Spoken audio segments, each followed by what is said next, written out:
Hey everyone, welcome back to the channel. Today, we're going to talk about something uncomfortable but important, how spiritual or even satanic ritual themes show up in real life. Not just in celebrity circles with all the bizarre rituals and symbolism, but right in our communities, even among friends and family, on a smaller scale. Because a lot of us don't even realize it's happening. Let's start with what we mean by ritual. When people hear satanic ritual, they think robes, pentagrams, and sacrifice. But ritual at its core is a repeated symbolic act meant to influence or control people or outcomes. It can be spiritual, psychological, social. It can be elaborate and formal, or subtle and everyday. In this video, we're talking about rituals of control, humiliation, sacrifice, and degradation that mirror spiritual darkness, even when we don't call them that. First, let's look at what people talk about with celebrities and elites. A lot of folks claim celebrities do humiliation rituals to gain power or approval. Embarrassing public acts, wearing degrading costumes, confessing personal secrets on stage or in interviews, participating in strange performances full of occult symbols. Real-life example, rapper or pop star forced to wear a dress on TV to prove loyalty. A-lister going on late night to fake cry about scandals as punishment. Award shows with blatant and occulted imagery. Pyramids, all-seeing eyes. The theory is these rituals test obedience and loyalty, while signaling allegiance to a hidden power structure. It's about submission, control, public humiliation as initiation. But here's the thing nobody wants to talk about. This ritual behavior shows up in everyday life too, especially in lower income areas or marginalized communities.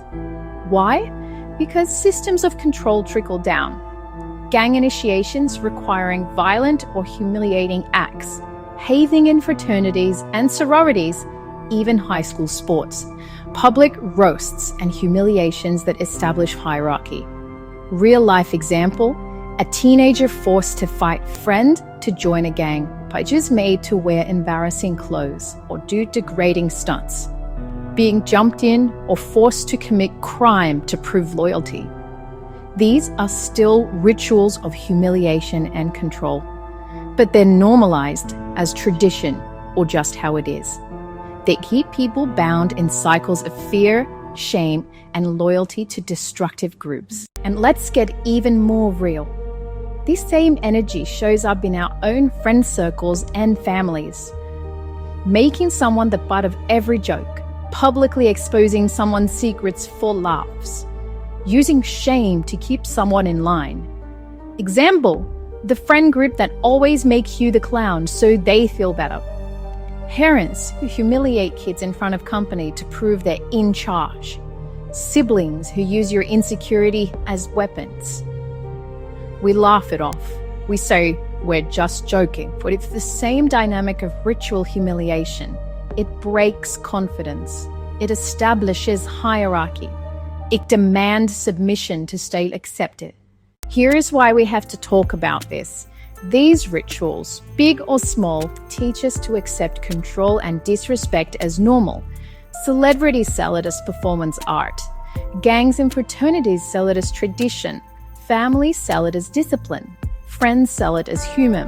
But what it really does is condition us to accept humiliation, disempowerment, abusive loyalty tests. Whether it's an elite Hollywood contract or your cousin clowning you at dinner, these rituals send the same message. Submit or be cast out. So what can you do about it? Recognize it. See the pattern for what it is. Name it. Call it out when it happens. Refuse to participate. Don't play along with cruel jokes. Set boundaries. Tell people you won't tolerate humiliation. Teach your kids and friends better. Break the cycle. Real-life example, telling a friend, I don't like those jokes about me. Let's change the subject. Refusing a hazing ritual and finding healthier community. supporting your child instead of embarrassing them.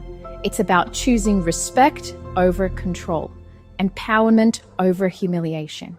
Humiliation rituals, symbolic submission, power games. They're not just for celebrities in secret societies. They show up in our neighborhoods, our schools, our friend groups, our homes. But it doesn't have to stay that way. We can choose to see it, call it out, and change it. If this video made you think, please like, subscribe, and share it. Drop a comment. Have you seen these rituals play out in your own life? How did you handle it? Thanks for watching. And remember, protect your dignity and help others do the same.